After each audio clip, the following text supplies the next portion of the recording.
What? Welcome back to another edition of Traits Triumph by way of What's the Play Productions. I'm Christian here with Brian. Dang, I do it wrong every time.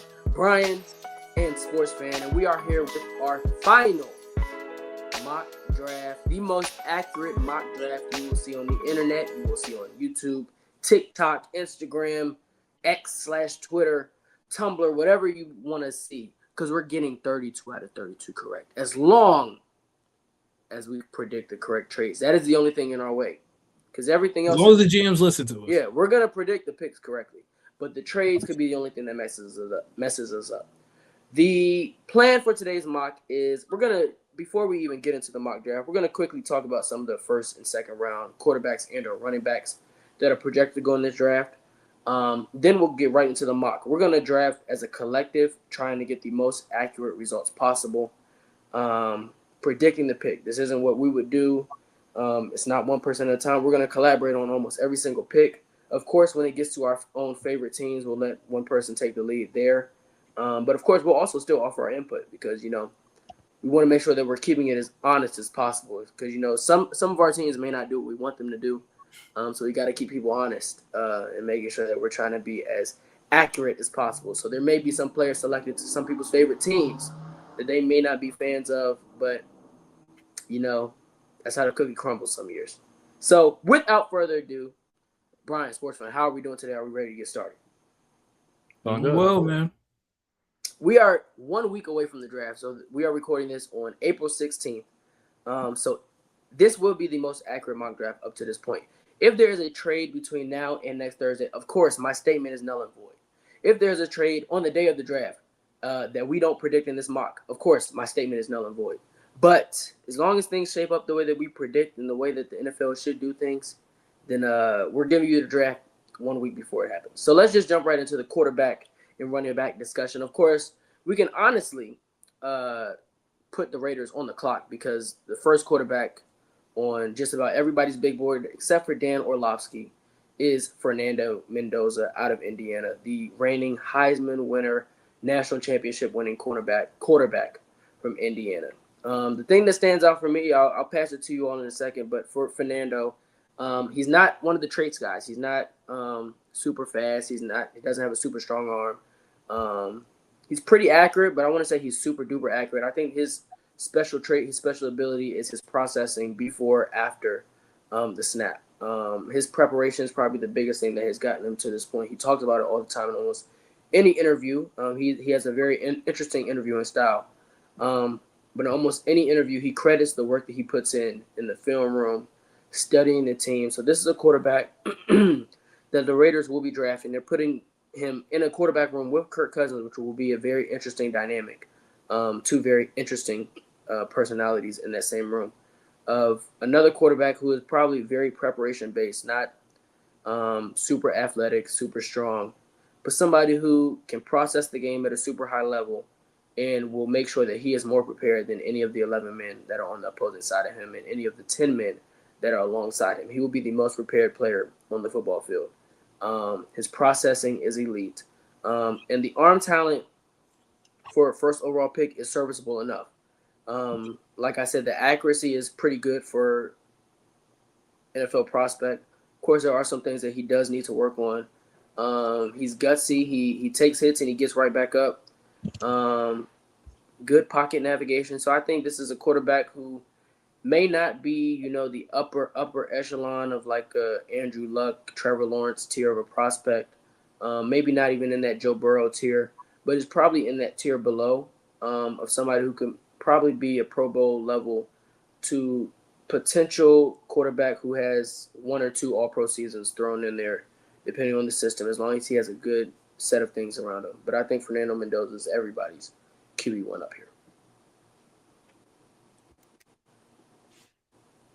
Yeah, Mendoza, I'm trying to think of something else that Mendoza has already said. He's kind of the known number one pick at this point. He's going to learn behind Kirk Cousins, like Mingo said. And I can't think of a better, in terms of play style and also maybe demeanor, better quarterback than Kirk Cousins for Mendoza to learn. behind. I'm not sure how long Mendoza is gonna not play. I don't think he's not gonna play the whole season, but he can take a few games, see exactly where the weaknesses is in the Raiders O line while Kirk Cousins is getting the shit beat out of him, and he's been doing well to have that happen. But in terms of Mendoza, play style, he's compared to I want to say Matt Ryan, Joe Flacco, those type of quarterbacks a lot. I don't think he has the arm Joe Flacco had, but I can see in the type of mentality and when he makes certain throws, especially in the clutch. Mendoza was probably one of the most clutchest quarterbacks you've probably seen in a minute, especially on this playoff run he had. Um, I will say, in my opinion, the superpower is, of course, processing. That's any pocket quarterback has to be a superpower. But I will say he's very good on outside throws. A lot of offense at Indiana definitely required him to throw from almost hash, the opposite hash, all the way to the sidelines. He completed those a lot, especially to those receivers. At a certain point, you could almost guarantee a back shoulder throw or a fade was coming, and it was always on the money. And I think he's a lot more mobile than people might expect him to be just looking at him. He's also like, I think he's 6'5", 230. Let me check that weight. Might be 236, 237. 236. He's a big dude. He's not a little quarterback. So I think he'd be able to kind of take the hits. He survived the season. I mean, everybody saw the play versus Miami where he dove into the end zone looking like John Elway. So, I think, he's clearly the number one quarterback in this class. Some people have him as their number one player in the draft. I don't have him as the number one player, but he's definitely worth the first overall pick based on the position he plays and the value he'll bring to the Raiders, who has not had a stable QB since Derek Carr towards ACL, like almost a decade ago at this point. So, yeah. Just wanted to piggyback real quick on what you guys said. Just basically, he's big. His superpower is going to be accuracy for sure. That's something that he's going to be able to hang his hat on in the league. Made a lot of tight window throws and was also, as Jalen said, was a guy that was able to throw from hash to hash. Even though he may not have the arm talent that a lot of people expect. Just in comparison to previous drafts, I think last year's draft, I think I probably would have had him tier 1 right behind Cam Ward. But he definitely would have been. So I think I would have had him just a step ahead of, say, Shador and Jackson Dart and guys like that. But I think if he was in that 2024 class, he probably would have been QB4. Like he would have been there with McCarthy and Penix Jr. and guys like that. So that's just where I would have had him compared to like previous year's draft. So he's not the. So as we have said, he's not really like a generational talent guy to us, but he is a guy that I would probably have had as a QB1 for this year for sure, and probably would have been a guy that I would consider taking with like a top 10 pick probably last year if I was in certain team situations. Yeah, I think for me, before we jump to the next quarterback, I think comparing him to the previous quarterback years will probably help people understand. Just because I think these last two quarterback classes have been kind of weak aside from the number one prospect. I do think Mendoza is a better prospect than Cam Ward. I think Cam Ward did benefit a lot from being in a much weaker quarterback class with a team at the top of the draft that definitely needed one. I think Mendoza is closer. Like if the gap between Caleb Williams and Cam Ward as prospects, I think Mendoza is, if not right in the middle, I think he would lean closer to that Caleb Williams tier of a prospect versus the Cam Ward tier of prospect. But both number one caliber picks in their own respective drafts, and not really questions almost the entire draft process. But quarterback 2 could vary for people. I believe the general consensus around the league. It's not varying for people. The general consensus around the league currently is Ty Simpson out of Alabama. 1 year starter at Alabama. Started off the year super hot. We were talking before the episode like he was a legit top 5, top 3, top 1 potential pick around October, November. And then the season kind of went on a downward spiral for Alabama. I mean, they still snuck their way into the playoff, won a playoff game, and then got their butts handed to them later in the playoff. But for Ty Simpson, he had some big performances, but he also had some pretty awful ones. And you see a lot of the stuff when he's under pressure. A lot of things go out of whack. A lot of the mechanics go out of whack.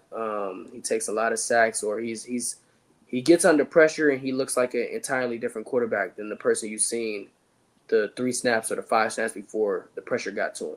And then once the pressure gets to him, it just seems like it's consistent. And so, Alabama did not necessarily have the best offensive line. Like we talk about one of their starting tackles almost every episode about how much we don't like his game as a whole. But still, Ty Simpson often let the pressure of the defense get to him a lot more than you would have liked to see out of a first-round caliber quarterback. But the things that you would like to see in terms of the accuracy is there, but the accuracy does tend to go away a little bit when he is under pressure. So there's things there that a good coach probably feels like they can coach out of him or put him in situations where he can succeed. So that's probably why you see a Cardinals interested in him, just because of the whole Shanahan system that Mike LaFleur will be running in Arizona. He probably feels like he just needs somebody who he can tell where to throw the ball to, and they'll be able to do it accurately. He probably feels like Ty Simpson is that kind of guy. So that's probably where that interest is. But other than that, if he goes to a situation where maybe it's not an offensive-minded head coach and it's not a strong offensive coordinator, then that's when you should really be worried about his success at the next level, just because you don't know if he's getting that top-tier development that he would need. But, Brian, how do you feel about Ty Simpson? I want to go to SportsFan last. I got you. So for Ty, not too dissimilar from Fernando in the sense that he's a little bit more of a mover than people would probably expect him to be. He's another guy. He's a guy that, for me, stock wise, I think the question is just, and I think you can honestly say this for any quarterback, but just for him in particular. I feel like this is a question of, in less than optimal conditions, do you feel like he can elevate the play of people around him, or do you feel like he's a guy that needs everything to be optimal in order for things to work? Kind of like a Jared Goff, Sam Darnold type of QB, or do you feel like he can be more, say, even though he's had his moments where he's looked less than optimal, maybe like a Baker Mayfield who's found a way to play above average to even more than capable type of player even in suboptimal conditions. I think that'll determine where how robust his market is, given the teams that feel like they need to reach for a not reach for a quarterback, but they feel like they need to take a quarterback in the first round this year, even with what people are saying about next year's draft, even though, of course, we don't know who's going to declare and who's going to actually have good seasons and things of that nature. But that would just be a thing to think about with Ty in particular.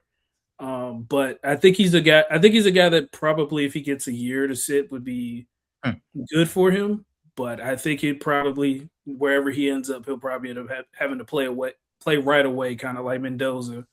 So we'll see how he looks. But he's a guy that I probably would have as a tier 2 guy. And again, in comparison to last year's class, I think I probably would have had. I think I would have had Shador over him, but I think I would have had him over Bill Rowan Dart. Shit. Oof. You would have had Shador over him. That's funny. Just from a prospect perspective, in my opinion. But I can see it. There was things that Ty showed on film earlier in the season that, kind of got him rising up a lot of people's draft boards. Especially, it was a rough start at the FSU game, but he was pretty much almost perfect all the way up to, honestly, it was pretty good all the way up until the game versus Georgia. That's when things kind of fell off the rails. I think the first game versus Oklahoma, he got banged up pretty well. Oklahoma's known for a team that schemes up very well in defense, and O-line got fried to hell. Ty is not exactly the most bigger quarterback to be taking those type of hits he was taking. He tried to fight through it a lot, but you can tell almost immediately he started spraying a lot of throws. He's had a lot of uncomfortable moments in the pocket, especially when the collapsed a lot dealing with that O-line. And honestly, his receivers let him down a lot. Somehow they had a college football 26 EA Sports cover athlete, and he was dog shit. So it's just hard. It was kind of hard to kind of scout Ty Simpson because he doesn't have a lot of games on film. He doesn't have a lot of healthy games. He probably played like 9, 8 healthy games. The rest was he just playing through it. He did play well the second time they played Oklahoma, but then the very next game versus Indiana, which Indiana kind of beat up a lot of people. But he didn't really stand a chance. He didn't even have a bad game. He won 12 for 16, but he got fucked up so bad he didn't finish the game. So, I agree with Brian. It'd be nice if he could like sit for a year, but I don't know the last time a quarterback has been taken the top 2 rounds and got a chance to sit the whole year. You're gonna have to remind me. It's been a minute. I know people thought Tyler Sherwood might have done that last year, but He played. played well. Dart, even with 2, honestly 3. What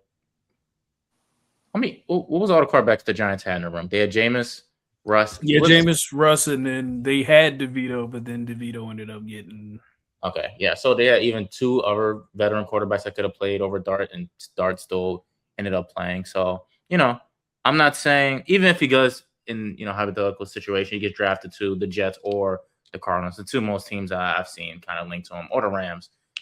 All 3 of those teams, there's, I think, proven vets in that room that will probably play before him. Ty is a very interesting quarterback. He could be Giants Daniel Jones. He could be Colts Daniel Jones. He could be I don't even want to say because he played so well. He is in terms of based on where Brock Purdy got drafted as a prospect, there's similarities there. There's one more quarterback, but I just cannot think of it right now. It's gonna bother me that I can't think of the comparison. But there's a certain type of quarterback that can fit in this the first game. It's gonna be very Shanahan McVay like. It's gonna require you to quickly process, make the right reads, and just make the throw quickly. It's not gonna be a real deep down the field offense. And if the teams that draft him can establish a run game, which honestly Alabama had probably one of the worst run games in college football, which is surprising. I don't remember the last time Alabama had a run game that bad. Todd didn't get a lot of help from his offense. He didn't help himself a little bit in the pocket towards the end of the season, but the team has the structure around him where he can actually just kind of play his game. He'll probably be fine as a quarterback, probably a mid-tier, somewhere in that 12 to 18, 10 to 16 range quarterback, which honestly for a lot of teams that would be a upgrade, especially for the Cardinals compared to where they've been. Ty Simpson's probably also a tier 2 quarterback for me. Bottom round 1, high round 2 caliber quarterback, and that's probably where he's going to end up getting drafted. Interesting to see where he goes. There's potential there. I'm not sure if he's number 1 quarterback like Dan Orlovsky believes, but I can see the potential, but I can also see where it could fall off the rails very fast, especially if he goes to a team where the O-line's not good or the weapons aren't that great. So we'll see. Yeah, what you were saying, Ty Simpson has all the looks of a second team quarterback, of the guys recently who have been at their best, maybe not at their first stop because maybe they weren't in the best situation from where it began. But he'll probably be that middling quarterback, and so it's just how much do teams value the ability to potentially have a quarterback is that some years may be the 10th best quarterback, and then some years may be 20th. Won't ever really be any better or any worse. I think we're saying that you can honestly win the Super Bowl with that. So it's just how much do you trust yourself to build that type of team around that type of quarterback? Because, Sam Darnold and Jalen Hurts, I don't think prior to the season where they won the Super Bowl, they would have been, well, Jalen Hurts maybe, but now we're saying that he's not, would have been called top 10 quarterbacks. So it's like you can we're saying in this generation you can win Super Bowls off the strength of a great defense, good play calling from the offensive end, and a quarterback who is problem averse. To save on time, we are going to get to Jeremiyah Love in a second.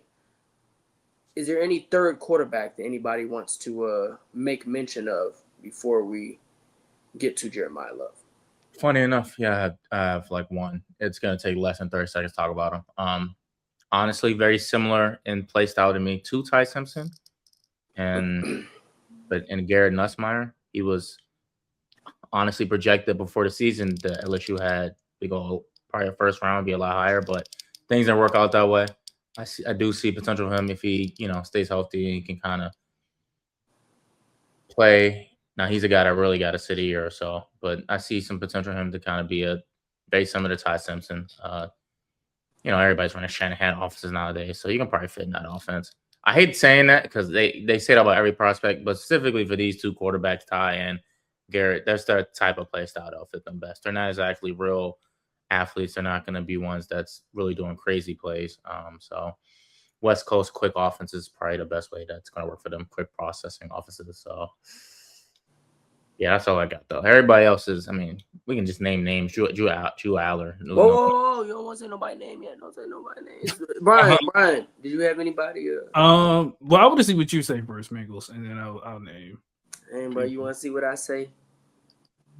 Are you saying you are the QB expert, so resident QB expert. I'm no expert, man. We've all had our misses. But this isn't. I'm not gonna say this guy is my quarterback 3, but I am intrigued, by the traits. This is probably the traitiest quarterback that we've had in maybe a couple years. Who knows? 6'6", 230, 4.3 speed. Not to say that he can play quarterback at the next level, but just somebody that I am intrigued by as a prospect, just as a raw talent.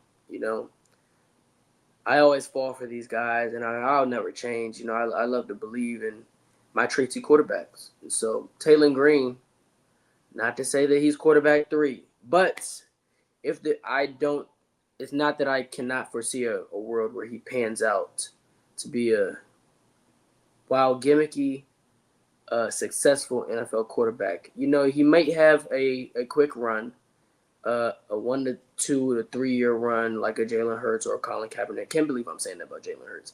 But where it's a quick run, where it maybe not be sustained success because maybe once the film comes around on them that teams will figure it out. But for a quick little lightning in a bottle hit, I could see a world where it could happen.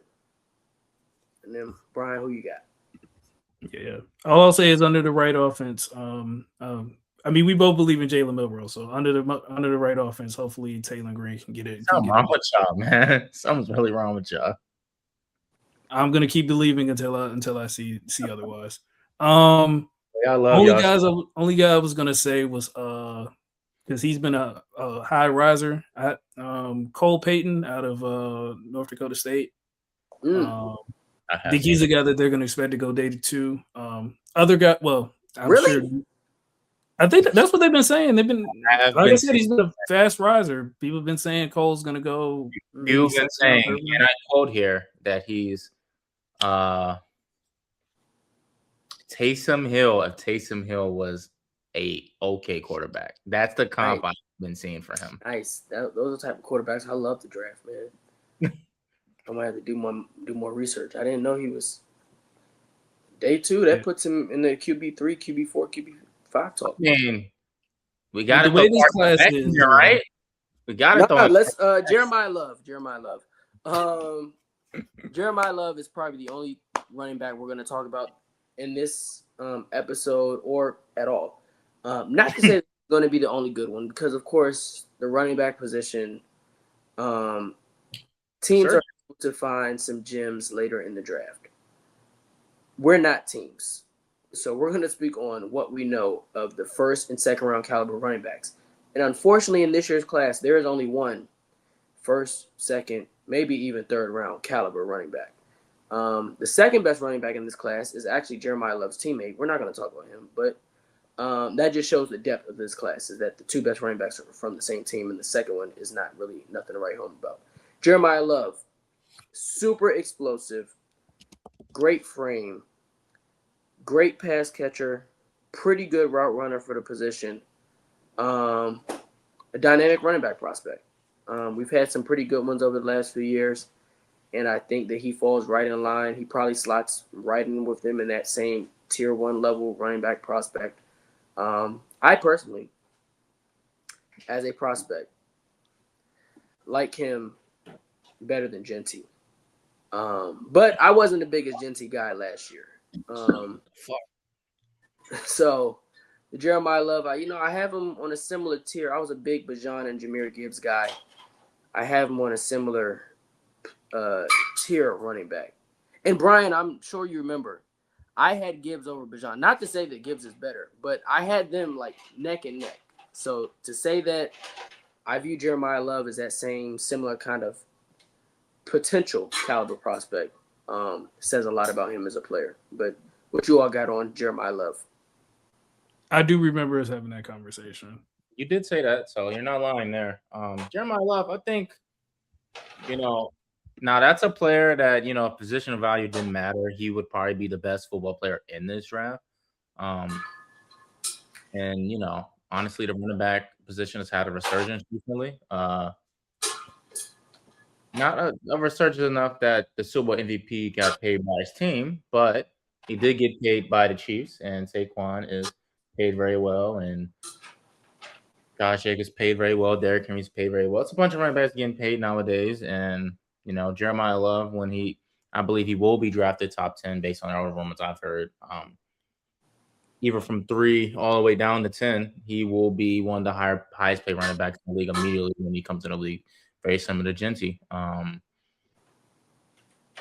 running back, he's kind of everything you're expecting. Now, I'll admit I don't know much about his pass blocking. I didn't type in Jeremiyah Love pass blocking highlights into my my YouTube to see what that looked like. But I'm assuming he's strong enough. He can figure it out. But like he can play all 3 downs. He's a great third down back. He has great hands, great vision, patience. He has a crazy spin move. He's hit that a few times. He can juke. Accelerations. He's quick. His change direction's not as crazy to me as Genty or Gibbs. That's why I think those two are kind of different type of running backs. But if the comparison is more to Bijan, I can see that those style of running backs in terms of their build. Whatever team he's going to, he's gonna come in and probably be we did this already with Genty, so I'm assume he goes to a team with a O-line that respects him. The Raiders O-line didn't respect Genty, so that didn't do him no favors. If he goes to a team where the O-line actually respects Jeremiyah Love and cares about his well-being, he'll probably be a top 10 running back off rip. That's the type of running back he is, if not better. So, they've been saying he could go anywhere from 3 to 10. I'm curious to see where he goes. He might go to 7. He might be playing not too far from me. If he's playing not too far, I might have to go to a game. So we'll see. We'll see. Yeah, for me, not too much to add here. He's a dynamic guy for sure. He was a guy that literally you can split out, probably either have him out wide or maybe even in the slot. He's a guy that's a very good route runner, almost receiver like at times, in the way that he ran his routes. I think he's a guy that's going to be able to play all 3 downs for sure. Like Jalen said, I don't know too much about his pass protection, but I do think that's something that you can definitely work on if he's not the most adequate. But yeah, he's a guy that I think as long as he goes somewhere where the offensive line isn't god awful, I'm sure he'll look like the top tier prospect that we expect him to be. My only question for you guys would be in comparison to, and I mean we kind of already talked about it, but like Gibbs, Bijan, obviously Genty last year, and then say like Saquon and other prospects, where would he be like in terms of like probably all time prospects, all time running back prospects since probably like Adrian Peterson? Whoa, let's not go that far back. I No, can't I'm just remember. saying just to give that Just range. using I'm not saying just using the names you gave. I would say Saquon is probably Saquon's probably number one. I honestly, it sounds crazy now. I don't think he's better than what Zeke was, Ezekiel Elliott as a prospect. Ezekiel Elliott was kind of special out the gate. I don't think he's too far behind Bijan. As prospects, he might honestly be better than Gibbs as a prospect, to me at least. I don't know if he's better than Genty. He might be tied with Genty. I still think Genty's a really special running back. He just didn't have no blocking last year. He was getting fucked up. Well, he does another high drafted running back. I just cannot. Fournette. Fournette. He's definitely better than Fournette. That was a pick. Yeah, I mean, how far back? Because you got the Todd Gurley year. I mean, I think that's a year before Zeke, so I don't know how. But Todd Gurley, no. For me, Todd Gurley. Let me just list out the running backs. Todd Gurley, man, fuck. It's 2020. Was there a running back, a top running back in 2024 that I'm forgetting, or was that one of the years where there wasn't a first round back? That's the Caleb draft, right? Yeah. I don't think. All right, while you check, because I know it was the three. I know it was the three receivers. I know that for sure. So for me, I would have Saquon, best running back prospect I've seen since I've really been paying attention to football.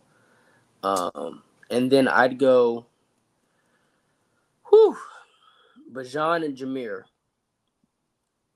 2A, 2B. Then I throw in Zeke. Oh, you know what? That's on me. I forgot. I don't think he's better than Christian McCaffrey. That was one I had to look up. I really fuck with Christian McCaffrey. But then again, I hate to say it, he's one of those players that's not a running back.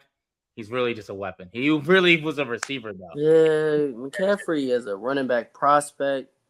I mean, you could tell he was going to be a good football player, but like as a running back prospect, I don't really, Wasn't he in Zeke's draft too? Was that in? That was like the year he was in Fournette's draft. That was the Fournette, McCaffrey, Dalvin Cook, Joe Mixon, Alvin Kamara draft. What a draft! It's a good draft. Before you continue, go ahead. Also, the best running back out of that 24 class so far has been Bucky Irving. So just to give you an idea. Okay, yeah. So I probably have Jeremiyah Love as a prospect in that tier 1. So Saquon is at the top of that tier. Bijan and Gibbs for me, right behind Saquon. And then probably Zeke. And I think Jeremiyah Love and Zeke are probably similarly graded for me. Just because I don't view them similarly, but kind of like SportsFan said, they very good running backs, great out the backfield. I just think they both were kind of lacking a little bit that change of direction juice. And you still see that Zeke had a magnificent career, and that downfield speed, like they have it, but there's kind of another level that Gibbs has for me in that the pass catching game that Love does have. I do think that Gibbs just also has a little bit extra there, but right behind them, and like I got him right over Genty. But I mean, Genty was a good prospect. I just wasn't as high on Genty as everybody else.